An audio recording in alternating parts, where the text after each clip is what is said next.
Na angústia, busca a Deus.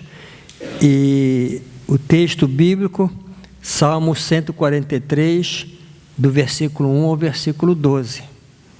Pastor lerá, os irmãos poderão acompanhar. Atende, Senhor, a minha oração. Dá ouvidos às minhas súplicas. Responde-me segundo a tua fidelidade, segundo a tua justiça. Não entres em juízo com o teu servo, porque à tua vista não há justo nenhum vivente. Pois o inimigo perseguiu a minha alma, atropelou-me até ao chão, fez-me habitar na escuridão, como aqueles que morreram há muito.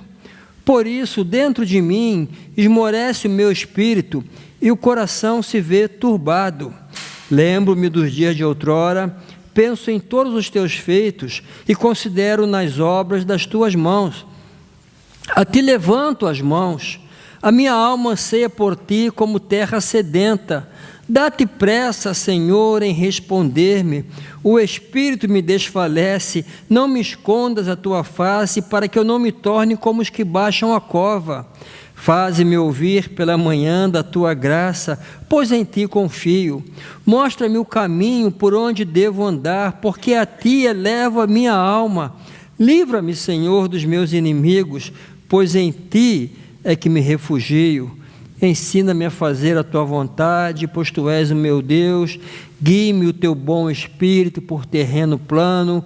Vivifica-me, Senhor, por amor do teu nome, por amor da tua justiça.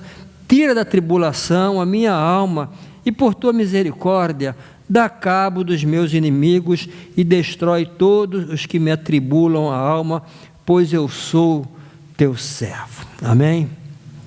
Irmãos, Davi, o rei Davi, sim, ele tinha muitos inimigos. Como rei, ele teve inclusive um próprio filho como inimigo, Absalão, que queria matá-lo para usurpar o seu trono. Ele teve Saul como inimigo e teve as nações inimigas. Então ele tinha inimigo dentro de casa, dentro do país e também fora. Eram realmente diversos inimigos que o afligiam, que o angustiavam, que causavam problemas a Davi. Então ele inicia este salmo com um grito suplicante para que Deus ouça a sua oração. É dessa forma que ele começa: atende, Senhor, a minha oração, dá ouvidos às minhas súplicas. Antes mesmo de apresentar as suas súplicas, os seus pedidos, ele pede: Senhor, dá ouvido, dá ouvidos. Então, ao clamar para que Deus o ouvisse, antes mesmo de derramar diante do Senhor as suas súplicas, revela a situação de angústia, pânico, que o salmista estava a viver. O próprio salmista declara estar numa situação de angústia e desolação. Lá no versículo 4, ele diz assim: pelo que o meu espírito me angustia em mim, e o meu coração em mim está desolado. Está desolado. Então, irmãos, o quadro era de profunda depressão, pois dizia sentir-se abatido até o chão, e como alguém que já morreu há muito tempo. Lá no versículo 3 agora: pois o inimigo perseguiu a minha alma, atropelou-me até o chão, fez-me habitar na escuridão, como aqueles que morreram há muito. É difícil descrever um quadro de total desesperança pior do que este. Ele considera uma pessoa que já morreu há muito tempo. Mas vejamos o lado positivo. Em meio a esse estado de forte angústia e extrema desolação, ele fez o correto. O que fez Davi? Buscou a Deus em oração, fervorosamente. No versículo 6, estendo para ti as minhas mãos. A minha alma tem sede de ti como terra sedenta. Então, o salmista aqui, ele fez o que sugere, por exemplo, o hino que costumamos cantar aqui em nossa igreja, em fervente oração, vem o meu coração na presença de Deus derramar. É o que ele estava a fazer aqui, a derramar o seu coração em fervente oração na presença do Senhor. Irmãos, infelizmente, há crentes que reagem de maneira absurdamente contrária. Em vez de permitirem que a angústia lhes conduza a Deus, terminam por afastar-se de Deus. Em toda a minha vida ministerial, eu já vi muitos crentes, ou pelo menos muitos que eram membros da igreja, né, em tempo de angústia, em tempo de aflição, entrarem num estado de desânimo tal que alguns até abandonam a fé. Abandonam a igreja, abandonam a fé. E essa é a decisão mais absurda que o crente pode tomar. Seria como alguém que sofre do coração e foge do cardiologista, que é especialista em coração. Irmãos, Deus é especialista em alma abatida e coração desolado. Ele é especialista. Por isso, no dia da angústia, em vez de afastar-te de Deus, permita que a tua angústia te transforme em sede de Deus. Foi o que aconteceu com o salmista. No seu tempo de angústia, o que ele diz? A minha alma tem sede de ti, como terra sedenta. Angústia transformada em sede de Deus.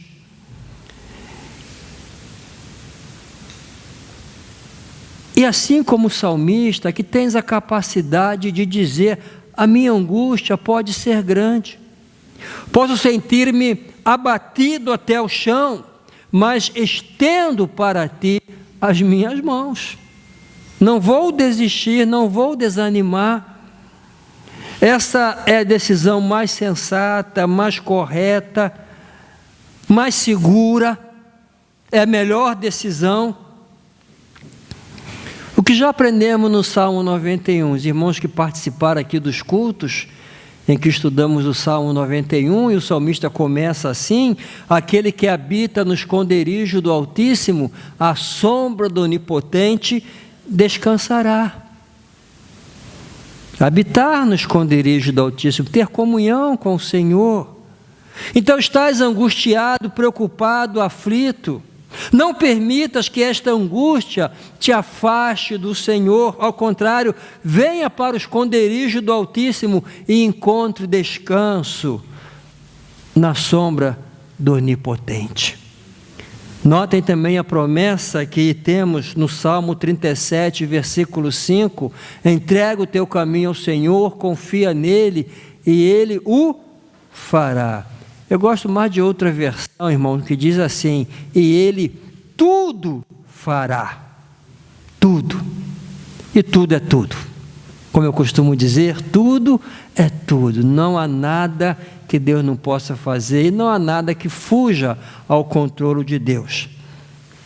Então, a fim de estimular os irmãos a fazerem isso, a buscar o Senhor no tempo da angústia, eu quero considerar algumas convicções nas quais o salmista estava firmado e que, apesar do profundo estado de abatimento da sua alma, serviram para que ele estendesse as suas mãos ao Senhor em busca de socorro. E a primeira convicção do salmista era a seguinte: ele sabia qual era a sua posição em relação a Deus. Sou teu servo. Mas eu quero destacar essa primeira expressão: sou teu. Sou teu. Isso indica que sabia que tinha um relacionamento com Deus. Não era um desconhecido para Deus. Sabia quem era Deus e Deus sabia quem ele era. Não foi isso que Jesus disse de nós? As minhas ovelhas, eu as conheço e elas me seguem. Eu as conheço e elas me conhecem. Então ele sabia que havia um relacionamento. Tal relacionamento não estava baseado na sua justiça, porque ele era bom, porque ele era um homem justo, mas baseava-se na misericórdia de Deus.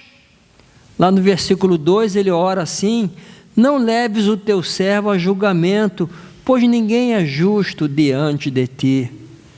Em outras palavras, ele está a dizer: Senhor, eu dependo da tua misericórdia. Eu sei que eu não sou justo, ninguém é justo diante de ti, então não me julgues, trata-me com misericórdia. Agora, irmãos, eu considero que estamos numa posição ainda superior. O salmista disse: sou teu servo.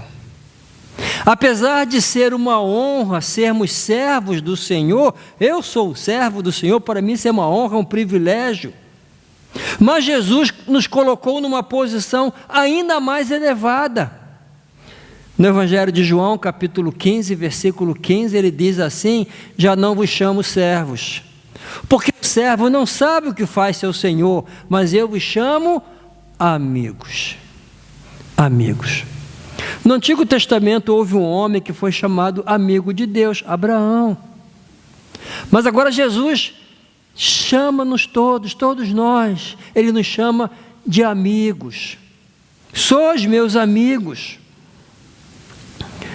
No entanto, irmãos, considero que estamos numa posição superior.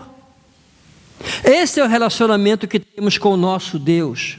Não somos meros desconhecidos para Ele, e não simplesmente servos. Ele nos chama amigos. Amigos. Por isso nós cantamos: em Jesus, amigo temos, mais chegado que um irmão.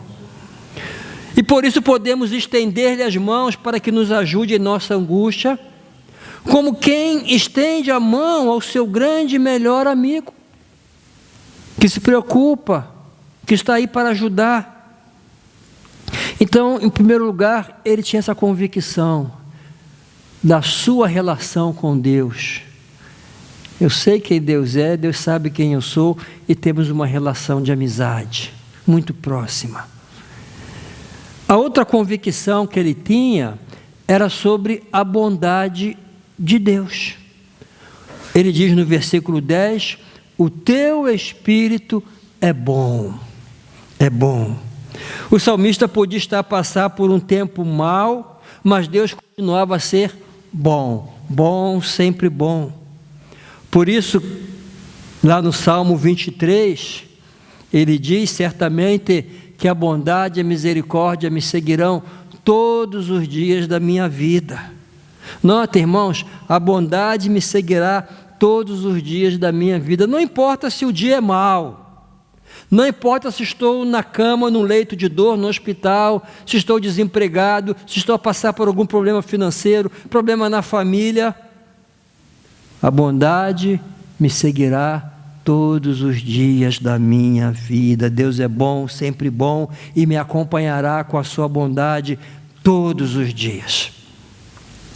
Terceira convicção que o salmista tinha, e que fazia então com que ele buscasse a Deus com esperança no seu momento de angústia, ele sabia que Deus era poderoso para dar-lhe vitória, para dar-lhe a vitória.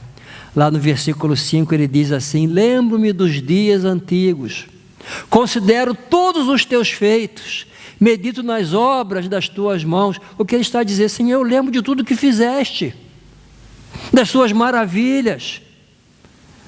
De repente ele estava a lembrar desde lá do tempo do Egito, quando Deus livrou o povo da escravidão do Egito, as maravilhas que o Senhor fez, até os seus dias ali, tudo que Deus já fez por ele.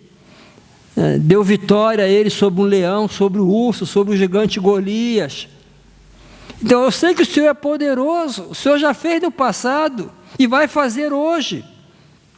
Então sua convicção baseava-se na lembrança do que Deus já tinha feito no passado, por ele e pela nação. Todos os seus feitos poderosos em favor dos seus filhos. Mas, irmãos, Deus não muda. Deus não muda. Ele é Deus Todo-Poderoso. Ele é o mesmo ontem, hoje e sempre. Não há nada que Ele não possa fazer, e não há nada que Ele não esteja disposto a fazer, se for para o nosso bem. Se Ele não faz, é porque Ele tem algo melhor. Jesus disse a Pedro: o que eu faço agora, não entende, mais tarde entenderás. Então não há nada que Ele não possa fazer, e não há nada que Ele não esteja disposto a fazer, se for para o nosso bem. Pois além de ser Deus Todo-Poderoso, também nos ama com amor inalterável. Amor inalterável quer dizer que não muda, e que não há nada que possamos fazer para que Deus nos ame mais, e não há nada que possamos fazer para que Deus nos ame menos. Deus nos ama, e ponto. É a sua natureza. O seu amor por nós não depende de nós, depende do que Ele é. E a Bíblia diz que Deus é amor. O mesmo cuidado que demonstrou pelos seus servos no passado, os seus grandes feitos em favor dos que lhe temiam, o mesmo cuidado que já demonstrou, inclusive, por nós mesmos em tempos passados, continua ainda hoje. Continua ainda hoje. Eu tenho essa prática, irmãos, quando eu estou a passar por algum momento de angústia, alguma aflição, eu começo a lembrar dos feitos passados. Porque não é a primeira vez que eu enfrento um problema, não é a primeira vez que eu tenho uma dificuldade, e o Senhor livrou-me de todas. De todas. Passei pelo fogo, sim, mas não me queimei, estou aqui vivo. Passei pelas águas, sim, mas não morri afogado, aqui estou. Então, é o que Davi fazia: lembro-me dos dias antigos, considero todos os teus feitos, medito na obra das tuas mãos, eu sei que o Senhor é poderoso. Então, isso lhe dava esperança, lhe dava confiança. Por isso, podes estender as mãos suplicantes pelo Senhor com a certeza e confiança de que estarás em boas mãos, porque Deus continua a ser o Deus de vitória, o Deus de milagre, o Deus Todo-Poderoso. São essas as três convicções que estimularam o salmista a buscar a Deus no dia da angústia. Primeiro, sabia qual era a sua posição em relação a Deus: eu sou o teu servo. Mas nós podemos ir além: eu sou o teu filho, e o Senhor é o meu maior amigo, maior e melhor. Também devemos ter convicção da bondade de Deus. Deus nunca fará nada que seja mal para nós, e tudo que Ele permite é para o bem, ainda que no momento pareça algo mal. Mas Deus transforma todas as coisas para o bem. O teu espírito é bom, diz o salmista. No meio da sua angústia, ele declarou: o seu espírito é bom, sempre bom. E a terceira convicção: ele sabia que Deus era poderoso para dar-lhe vitória. Lembro-me dos dias antigos, considero todos os teus feitos, tudo que já fizeste, todas as tuas maravilhas, medito na obra das tuas mãos. Eu sei que o Senhor tem o controle de tudo, o Senhor tudo pode. Irmãos, que haja em nós esta mesma convicção. Temos uma relação de amor com Deus. Ele é o nosso melhor amigo. Deus é bom, sempre bom, não importa a circunstância. Ainda que eu ande pelo vale da sombra da morte, certamente que a bondade me seguirá todos os dias da minha vida. Ele é poderoso para fazer muito mais do que pedimos ou pensamos, segundo o poder que em nós opera, que é o poder da ressurreição de Jesus. O Deus de ontem é o mesmo de hoje, será para sempre, e para Ele nada é impossível. Amém? Que possamos então descansar no Senhor. Amém.